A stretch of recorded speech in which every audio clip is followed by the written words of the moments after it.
Hey, what's up, guys? Welcome. This is James J. Welcome to another episode of Houston Inside Out. I am happy to be with you guys today as we start to project for 2019. And we're going to do just a little review of 2018, kind of some, basically a summary of kind of the housing market, some of the interest rates, what we have been experiencing the last few months, and what we're looking at experiencing in 2019. So I'm going to share my screen here. So we're going to talk a little bit about interest rates now. One of the things that I think most people are aware of, that interest rates have taken a drastic change from 12 months ago to we are today. The projections from the end of 2017, what the projections were for 2018 is spot on. So let's take a quick look at mortgage rates. So this is from 3.95% is what we started in January. And you can see this is as of last month. That is November numbers there. You can see we were at about 4.8% last month, and we're pretty much hovering around that same place as of December, end of December. We're pretty close to around the same interest rate. So if you look at the mortgage interest rates, this is according to Freddie Mac. Again, let's take it back to January. If you can't really see that, that is January 7th. So basically that second week of January, 3.9 cents. But this is showing you how rates have changed over the entire year, pretty much here. So we had a lot of ups and downs. Unfortunately, you can see the last part here, the end of the year, rates have taken a real drastic increase if you compare it to almost a year ago. But you know what? People still buy homes when rates are high. It's still a better option than renting. Mortgage rate projections. So if you look at this slide here, this is going to give you an indication of what the experts are projecting. That's Freddie Mac, Fannie Mae, MBA, which is Mortgage Banker Association. NAR is National Association of Realtors, and then the average. So for 2019 quarter one, you can see the average interest rate between these four entities. They're projecting an average to be about 4.95%. You can see Q2, 5.03, Q3, 5.13, and Q4, 5.18. So these are the averages. These are the experts, and I will tell you that usually these guys are spot on. It's pretty amazing how these projections come to fruition as the year progresses, but these same numbers, as you look at them for last year, or what the projection was for 2018, spot on. So this slide here is just showing you some mortgage rates of Freddie Mac again. Looking at things over time, because I think it's important for people to get perspective as you look over years, not just 1 year, 2 year. You can look back to 2015, see where the rates were back then, 3.7, which was great. And just kind of the slow progression over the last 3 to 4 years, what's happened and what the projection is for 2019.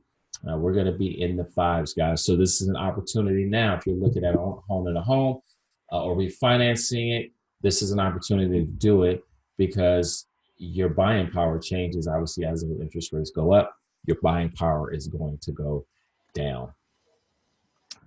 What else we got here? So again, looking at the projections for 2019, we're going to move on. So mortgage credit availability. So this is important as well, because a lot of people think that the credit is not as available as it once was. And this is going to show you that that is definitely not the case. Now, it's more expensive to use the credit, but it's not lacking in availability. So if you look at this, this is going back 5 years ago to 2013.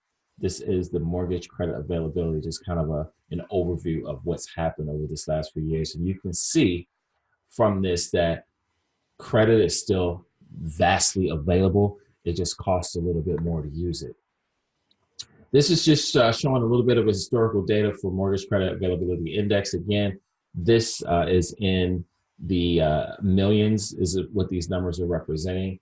And we're going back to 2004 2005, 2006, and 7, and on through. These are all for the month of June. So this is dating back about 14 years is what these numbers are showing you right here. So again, looking at things over time is very important to have some context and really understand that rates today are better than they were 10 years ago or 11 years ago before 2008.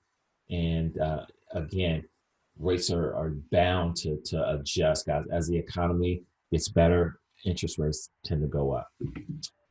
This right here is just looking at some average days to close a loan. So this is dating back the last 12 months. So you can see the end of last year in November is about 45 days. And we've been pretty consistent with average days to close a loan.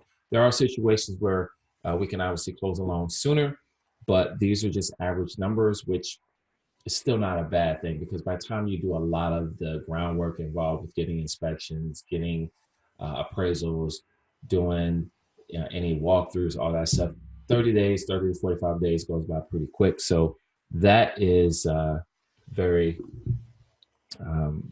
consistent number-wise as far as the days to close.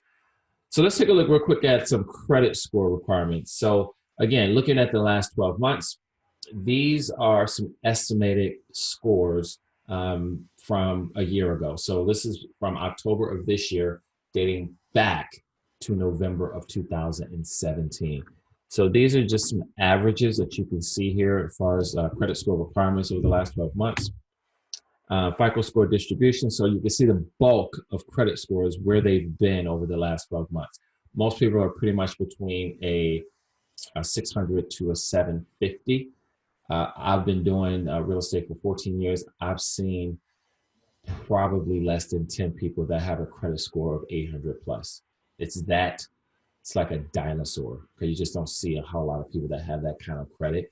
But when you do, it's a pleasant surprise when you do. But literally, I've seen a handful of people that have had a credit score over 800 in the last 14 years.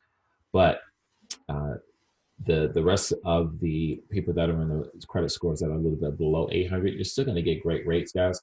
It's just, obviously, as you go a little bit further to the left on this chart here, the scores do have a huge effect on your interest rate. So you're paying more for the money. It's available. You're just going to pay more for it as you progress to the left side of this chart. You want to try and keep your credit score 7 plus, 720 ideally. That's where you're going to get most of the best rate for the most part. So whatever you have to do, we'll do another video talking about credit scores, what you can do, things like that to help yourself moving forward. And that'll help you not only with housing, but it'll also help you with everything else that you need to get credit for: cars, apartments, whatever. It doesn't matter. It's going to help you with all of that. So average score, this is the average FICO score. This is for a closed purchase loan. So conventional loans, average credit score is about 751. FHA 676, and a VA loan is 709. So you've got credit scores from 350 to 850, just to give you some context as to what these numbers are, how they fit into the FICO scoring model. And these are pretty good numbers, quite honestly. There are loans that are available for people that have lower scores, but these are averages right here. This is average back in DTI. So DTI, did a video about DTI, debt to income ratio.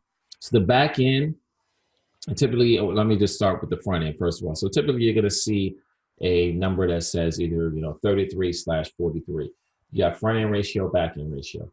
So the front end is just your debt, basically. So it's just your debt, and you're gonna let's start over. So typically you're gonna have two numbers. You're gonna have a front end ratio and a back end ratio. In most cases, that back end ratio is the most important number, because that is going to be all your current debt, all right, all your current monthly debt, that is, all your current monthly debt, plus the new mortgage payment, whatever that might be. So you'll take those numbers, add that up, take it a percentage of your income, and that is what this back end number represents. All right, so I'm going to say that again. All your current monthly debt plus your possible new mortgage payment. All right, that is the percentage That's all those numbers are added up and taken as a percentage of your monthly gross income.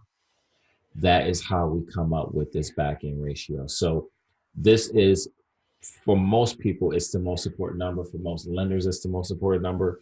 And so for each loan type, as you can see here, there's going to be different requirements.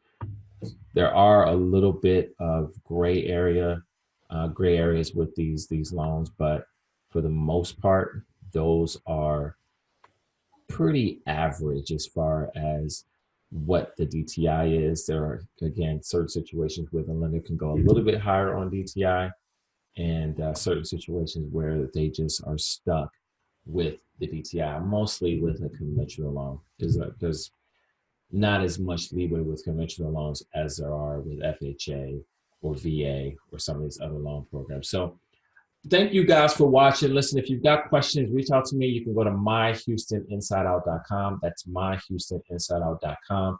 There's a ton of resources there. You can reach out to me. You've got mortgage questions. There's some information there for mortgages. And if you've got feedback, let us know. Look forward to catching up with you guys on the next episode of Houston Inside Out. Take care.